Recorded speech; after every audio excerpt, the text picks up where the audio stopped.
আসসালামু আলাইকুম, welcome back to my channel রুমাস teams kitchen.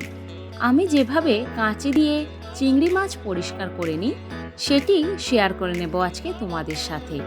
দেখতেই পাচ্ছ চিংড়ি মাছের সমস্ত অংশগুলোকে আমি কাঁচির দ্বারা কেটে দিচ্ছি।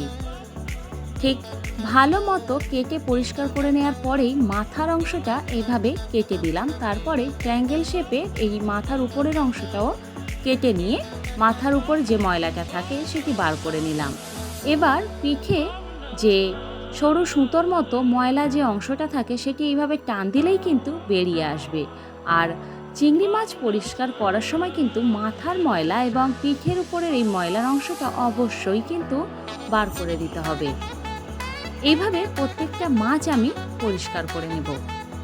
অনেক সময় আমরা বটিতে মাছ কাটতে একদমই কমফোর্টেবল নই, সেক্ষেত্রে কাঁচি দিয়ে এইভাবে কিন্তু কেটে নেওয়াই যায়। ভীষণই সহজে আবার ভালো পরিষ্কারও হয়।